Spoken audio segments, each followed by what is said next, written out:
माझी रोजची सुरुवात यांना पाणी देण्यापासून होते. यांना पाणी दिले आणि बाहेर गेली, कचरा काढून घेतला. नंतर झाडापाशी जाऊन उभी राहिली. आज खूप थंडी पडली होती. तवर पाणी तापलेलं होतं. पाणी काढले. आंघोळीला गेली. आंघोळी करून आली तवर पाणी आलं. पाणी भरत बसली.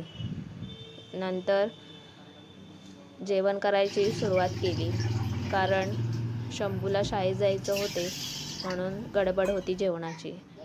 नंतर यांच्या दोघांची मस्ती चालू होती, का तर शंभूला मोबाईल पाहिजे होता आणि हे त्याच्याकडनं मोबाईल घेत होते, तर शंभू ऐकेना. नंतर शंभूला जेवायला दिले, बिस्किट तुझ्या कारण तो 11ला शाळेत जातो म्हणून त्याला म्हणले खाऊन जा. नंतर मग मी चपात्या करायला गेली. चपात्या केल्या आणि नंतर गेली सगळं हॉल आवरून घेतलं. नंतर शंभूला आंघोळ घातली आणि नंतर ह्यांना सांगितलं. याने लकीला आंघोळ घालून घेतली. लकी आमचा कसा अंग पुसत आहे बघा, तसा तो प्रेमळच आहे, स्वतःचा अंग पुसून घेत आहे. नंतर शंभूचा डबा भरला. शंभूला शाळेत जायचं नव्हतं, त्यामुळे त्याचं तोंड वाईट होते आणि डोळ्यातनं पाणी येत होतं, मला शाळेत जायचं नाही म्हणून. तरी पण त्याला समजावले आणि डबा भरला. आणि मग तुला मोबाईल नाही होत बंद, तू आल्यावर लॉक काढायचा.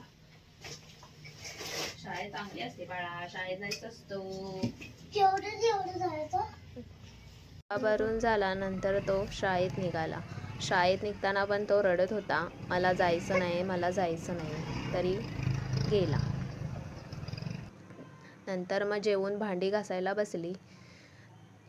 भांडी घासून झाली. नंतर जरा आराम केला तोवर शंभू आमचा शाळेतून घरी आला.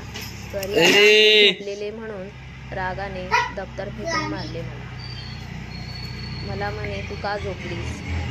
तुला सांगितलं होतं ना झोपू नको, तरी तू झोपलीस. झाला. शंभू झोपला. मग त्याचं जरा अभ्यासाचं आखून ठेवलं, कारण तो उठला की पुन्हा मग माझी गडबड असते आणि त्याच्या अभ्यासाची गडबड असते, म्हणून ते आखून ठेवलं.